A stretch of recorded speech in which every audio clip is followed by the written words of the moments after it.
వ్యాప్తంగా ఉన్నటువంటి 123 మున్సిపాలిటీల్లో పనిచేస్తున్న పారిశుధ్య ఇంజనీరింగ్ కార్మికులు, అదేవిధంగా డ్రైవర్లు, అండర్ గ్రౌండ్ డ్రైనేజీ వర్కర్లు, పార్కుల్లో పనిచేసే కూలీలు, పురపాలక సంఘాలకు అనుసంధానంలో ఉన్నటువంటి మరుగుదొడ్లు శుభ్రపరిచే కార్మికులు, అలాగే స్కూళ్ళలో పనిచేసేటువంటి స్లీపర్లు కావచ్చు, వీళ్ళందరూ కూడాను 2019 ఎన్నికల ముందు మన ప్రభుత్వం రాగానే 6 నెలల్లోనే మీ అందరికీ కూడాను పర్మనెంట్ చేస్తాను, పర్మనెంట్ చేసే అంతవరకు కూడాను కనీస వేతనం 26,000 రూపాయలు ఇస్తాను. ముఖ్యమంత్రి చంద్రబాబు నాయుడు గారు ఆ రోజు ఉండేటప్పుడు మీకు చేత కాకపోతే మీరు దిగిపోండి, మేము వచ్చాక కార్మికులందరినీ న్యాయం చేస్తానని ఏదైతే రాజ్యాంగాల మీద శాసనాల మీద ప్రమాణం చేసి చెప్పినటువంటి ఆనాటి ప్రతిపక్ష నేత అయినట్టు ముఖ్యమంత్రి గారు మాట ఇచ్చి మడం తెప్పడం ఎంతవరకు సమంజసమని రాష్ట్రంలో ఉన్న అన్ని పారిశుధ్య కార్మికులు కూడా ప్రశ్నిస్తూ ఉన్నారు. సమ్మెలోకి వచ్చి జాయింట్ యాక్షన్ కమిటీగా సమ్మెలోకి వచ్చి ఈరోజు 6 రోజులు గడిచింది.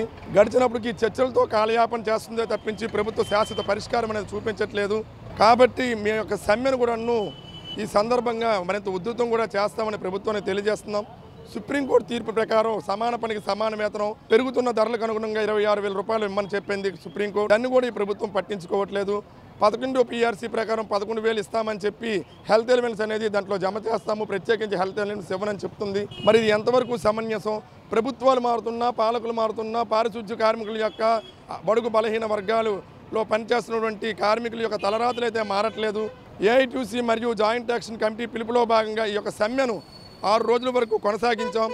ప్రభుత్వం సానుకూల స్పందన రాలేదు కాబట్టి నేటి నుంచి మరింత ఉధృతంగా మా యొక్క పోరాటాన్ని సాగిస్తామని ఈ సందర్భంగా తెలియజేస్తుంది.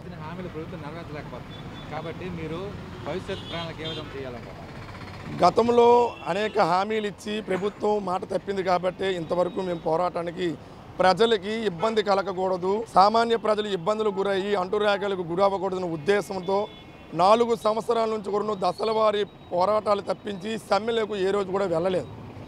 ఇంతకాలం అయిన తర్వాత కూడా ప్రభుత్వం స్పందించిన పక్షంలోనే మేము సమ్మెలోకి వెళ్ళాం.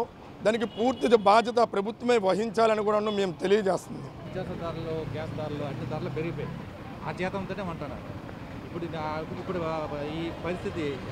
నిత్యావసరాల ధరలు పెరిగాయి కాబట్టి కనీసం ఒక కుటుంబం బ్రతకాలంటే వారికి ఎలాగలేదన్నా 21,000 నుండి 26,000 రూపాయలు సంపాదన అనేది ఉండాలి. కాబట్టి దానికి అనుగుణంగా సుప్రీంకోర్టే దేశ అత్యున్నత న్యాయస్థానం సుప్రీంకోర్టే తీర్పిస్తే ఈ ప్రభుత్వాలు పక్కన పెడుతున్నాయి తప్పించి కార్మికులకైతే న్యాయం చేయట్లేదు.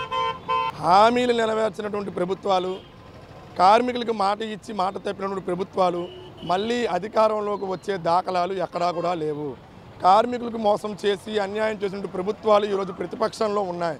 ఈ ప్రభుత్వం కూడా దాన్ని గుర్తించి తక్షణమే కార్మికులందరికీ న్యాయం చేస్తే మళ్ళీ మిమ్మల్ని ఎన్నుకుంటారు.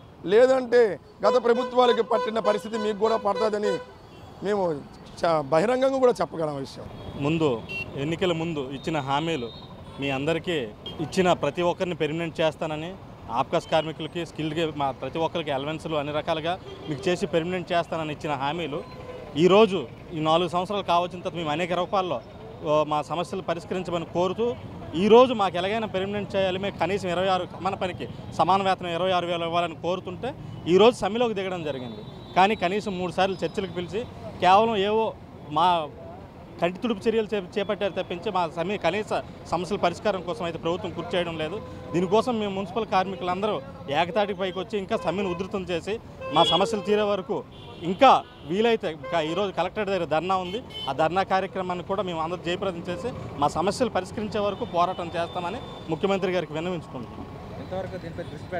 ఇంతవరకు అయితే గతంలో కరోనా సమయంలో మేము చేసిన సేవలకి గుర్తింపు మీకు లక్షల రూపాయలు ఇచ్చిన జీతం ఇచ్చినా సరిపోదు, కానీ ఇచ్చేస్తూ చాలా మాటలు చెప్పారు. కానీ ఆచరణకు వచ్చేసరికి అయితే మా మీద కనీసం ఒక కనీస వేతనం మేము అడిగింది గొంతెమ్మ కోరికలు కాదు, కనీస వేతనం అమలు చేయను.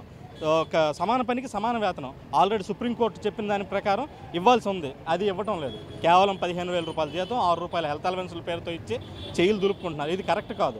ఆల్రెడీ చర్చలకు 3 సార్లు పిలిచారు, ఈరోజు కూడా ఇంక చర్చలు ఉన్నాయి. మా సమస్యలు పరిష్కరించే వరకు మేము ఇదే ఎజెండాతో ఉంటామని చెప్పి. మీ పిల్లలు ఇంటర్మీడియట్ మరియు ఎంసెట్ చదువుతూ సబ్జెక్ట్స్ లో కన్ఫ్యూజ్ అవుతున్నారా? కాన్ఫిడెన్స్ లెవెల్ తక్కువగా ఉందా? రిపీటెడ్ మిస్టేక్స్ చేస్తున్నారా? అయితే మీకోసమే ఉంది Rise app. 1 lakh question bank, performance analysis, online classes by experts, ఇంకా మరెన్నో ఫీచర్స్ తో మీ ముందుకొచ్చింది Rise. Rise, the perfect guide.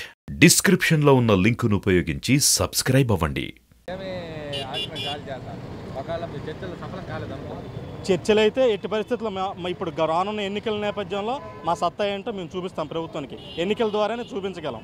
ఎందుకంటే ఇప్పుడు ఉన్నవి అవే ఆఖరి అస్త్రంగా మా చేతిలో ఉన్నది. అంటే మేము సమాన పని సమాన వేతనం అడుగుతున్నాం, అంతేగాని పర్మనెంట్ ఒకటి చేయమన్నాం. అతనే చెప్పారు, ఇప్పుడు మన ప్రతిపక్షం ఉన్నప్పుడు కూడా నేను వస్తే మీకు పర్మనెంట్ చేస్తున్నాను. అలాగే మన ఇక్కడ ఇందులో కూడా మాట్లాడినప్పుడు కూడా ఏంటని చెప్పాడంటే, మీరు వస్తే మీకు పర్మనెంట్ చేస్తాను, మీకు ఎంత జీతం ఇచ్చినా మీకు తక్కువే, ₹1,00,000 ఇచ్చినా తక్కువే అన్నారు. నెక్స్ట్ మీ పాదాలు మేము ముట్టి మీరు ఆశీర్వాదం తీసుకోవాలని చెప్పారు. అలా అన్న జగన్మోహన్ రెడ్డి అన్న, మరి నువ్వు అలా చెప్పినప్పుడైనా మాకు పర్మనెంట్ చేయాలి కదా. ఇప్పుడు పర్మనెంట్ కాకపోయినా సమాన పని సమాన వేతనం కూడా ఇవ్వాలి కదా అని అడుగుతున్నాం. మెయిన్ ఏంటంటే, ఒక సైనికుడు బార్డర్లో దేనికి ఉంటాడు? సైనికుడు మన దేశాన్ని కాపాడడానికి. మేము సైనికులమే. మేము దేనికి ఉన్నాం? ఈ కరోనా లాంటి మహమ్మారి జబ్బుల నుంచి మేము రక్షించాం దేశానికి. మేము సైనికులు లాంటి వాళ్ళమే. అలాంటిది మా కోరిక మేము అడుగుతున్నాం ఏంటని, సమాన పని సమాన వేతనం ఇవ్వాలి. ఇవ్వకపోతే మటుకు ఈరోజు 14వ రోజు ఇవ్వకపోతే ఇంకా ఈ నిరాశ ఇంకెలా కొనసాగుతూనే ఉంది. దేనికైనా మేము సిద్ధం, ఇది ఎన్ని రోజులైనా సిద్ధం. నెక్స్ట్ రాబోయే ఎన్నికల్లో కూడా అతను మేము బుద్ధి చెప్తాం. మేమే వేసాం ఓటు, మేమే గెలిపించాం. రాబోయే ఎన్నికలు కూడా మాకు చేయకపోతే మేమే వేసి మేమే గద్దె దించుతాం. ఇది గ్యారెంటీగా చెప్తున్నాం. గది ప్రభుత్వం ఉన్నప్పుడు మేము ఇలాగే 13 రోజులు సమ్మె చేసాం, అందుకే అతను దింపేశాం. 13 రోజులు సమ్మె చేసి ₹1000 పెంచారు, అందుకే అతను వెళ్ళిపోయారు. ఇతను వస్తారు ఏదో మేలు చేస్తారు అనుకుంటే ఇతను అలాగే చేస్తున్నారు. అందుకని ఇంకా నెక్స్ట్ ఎలక్షన్ ఎలాగ 2-3 నెలల్లో ఎలక్షన్ ఉంది. ఒకవేళ మాకు చేస్తే మా ఓటు ఇంకా అతనికే వేసి ఇంకా అతనికి సీఎం చేస్తాం. లేదనుకుంటే మా కార్మికుల బలం మీద మేము చూపిస్తాం. జీతాలు అయితే ఇప్పుడున్న ధరలకి అయితే సరిపోవట్లేదండి. చాలా ధరలు, బియ్యం ఏమో 600 ఉన్న బస్తా ఏమో ఇప్పుడు 1200, 1400 అయిపోయింది. ఆయిల్ రేట్ ఏమో పెరిగిపోయింది. ఏం కొందామన్నా వచ్చే జీతం దేనికి సరిపోవట్లేదు. ఇంటి అద్దెలు కట్టుకోవాలండి, ఇప్పుడు అద్దెలు తక్కువ లేవు. ఇంటి అద్దె ఎలా లేదని 5000 ఉండాలండి. ఇచ్చే జీతానికి మేము చేసే పనికి సంబంధం లేకుండా జీతాలు గట్ట మేము గవర్నమెంట్ అయితే మాకు చాలా అన్యాయం చేస్తుందని మాత్రం మేము చెప్తున్నామండి. సమాన పనికి సమాన వేతనం ఇవ్వాలని మేము కోరుకుంటున్నాం, కానీ ఆయన చెప్పిందే మేము అడుగుతున్నామండి. ఆ సొంతంగా మేము అడగట్లేదు. ఇది చాలా దారుణమైన పరిస్థితి అని మేము అనుకుంటున్నాం. మాట తప్పాడండి, మడం తిప్పాడండి. ఇదైతే జరిగింది. మరి రానున్న రోజులు ఏం చేస్తారో చూడాలి. ఇది ఉధృతి ఇంకా ఎక్కువ అవుతుందండి.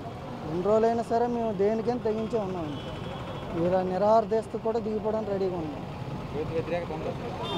పాదయాత్రలో ఉండేటప్పుడు చాలా వరకు చాలా హామీలు, అంటే అవి అమల్లో ఉంటాయా, అమల్లో చేయగలమా లేదనకుండా ఆయన పదవి కోసం ఏంటంటే అధికారం చేజిక్కించుకోవడం కోసం ఎన్నో హామీలు ఇచ్చాడు. కానీ హామీలు అయితే ఏవీ నెరవేర్చలేకపోయాడు. అయితే ఇప్పుడు ప్రజలు ఏంటంటే ఆ హామీలు చేసి ఈరోజు రాష్ట్రాన్ని పూర్తిగా అధోగతి పాలు చేసాడు. ఈ పథకాలు అయితే ఎవరికి కావాలి? ఇప్పుడు చాలామంది ఏంటంటే భర్తలు తాగుబోతులు అయిపోయి ఎంతోమంది యూత్ కూడా చాలామంది ప్రాణాలు కోల్పోయారు. ఈ మద్యపానం పెట్టేసి వాడు సొంత లేబుల్ పెట్టుకొని చేసుకున్నాడు అనేటటువంటిది కింది స్థాయిలో చాలా బాగా వ్యాపించి ఉన్నది. కాబట్టి 5 సంవత్సరాలు ఏదో అయిపోయింది, మేము తప్పు చేశాము, రేపు పరిస్థితి దీని తాలూకా ప్రతిఫలాన్ని అనుభవించేటట్టు ఆయన చేస్తామనేటటువంటి దృఢ సంకల్పంతో మాత్రం ఉన్నారు. ఇప్పుడు ఈ నవరత్నాల పేరుతో జనాలకు వచ్చాడు. ఇప్పుడు ఈ నవరత్నాల్లో ఈ ప్రజలు ఏ విధమైనటువంటి ప్రతిఫలాన్ని పొందారు? ఇప్పుడు నవరత్నాలు అనేటటువంటిది వచ్చాడు, కానీ అసలు ఈ డబ్బులు ఏ విధంగా సంపదను సృష్టించి ఈ నవరత్నాలు ఇస్తే బాగుండు, కానీ రాష్ట్రాన్ని లక్షల కోట్లు అప్పుల పాలు చేసేసి ఈ నవరత్నాలు ఇస్తే ఎవరికి కావాలో, రేపు పొద్దున మా తాలూకా భవిష్యత్తు తరాలు ఏమవ్వాలి అనేటటువంటిది ఆలోచనలో ప్రజలు మాత్రం చాలా ఆలోచిస్తున్నారు. ఎందుకంటే ఇప్పుడు ప్రజలు కూడా చాలా ఈ మీడియా దీనివల్ల ఏంటంటే ఎడ్యుకేటెడ్ అయ్యి ఉన్నారు కాబట్టి చాలా వరకు వాళ్ళు అసంతృప్తితో ఉన్నారు. రైతుల పరిస్థితి ఎలా ఉంది సార్? రైతు పరిస్థితి అంటే మొదట ఈయన వచ్చేటప్పుడు అలా రైతు భరోసా అని అవని ఇవని పెట్టాడు, కానీ రైతుల పరిస్థితి చాలా అధ్వానంగా ఉందండి. గత సంవత్సరం నేను రైతునేని ధాన్యం పంపించిన తర్వాత పండగకి డబ్బులు ఇచ్చుకోలేని పరిస్థితిలో ప్రభుత్వం తయారైంది. అదేమో మార్చి అంటే ఉగాదికి మేము పండగ ముందు డిసెంబర్లో పంపిస్తే ఉగాదికి మాకు డబ్బులు ఇస్తే రైతు పరిస్థితి ఏంటి? అసలు పండగ ఏ విధంగా సంక్రాంతి జరుపుకుంటాడు? మరి ఇటువంటి పరిస్థితుల్లో రైతు అయితే చాలా తీవ్ర అసంతృప్తితో ఉన్నాడు. ఇప్పుడు కూడా మొన్న అకాల వర్షాల వల్ల ధాన్యం ఏంటంటే చాలా వరకు ఈ ముక్కపాయ వచ్చింది, అవి తీసుకుంటున్నారు. కానీ తీసుకునేటప్పుడు బస్తాకు 5 కేజీలు ఇస్తావా, 8 కేజీలు ఇస్తావా, 10 కేజీలు ఇస్తావా అని మిల్లర్స్ మాత్రం ఇప్పుడు ఆయన చేసినటువంటి ఇది మిల్లర్లకు బాగా పనికొచ్చింది, కానీ రైతుకి మాత్రం ఏ విధమైనటువంటి ఉపయోగం లేదు.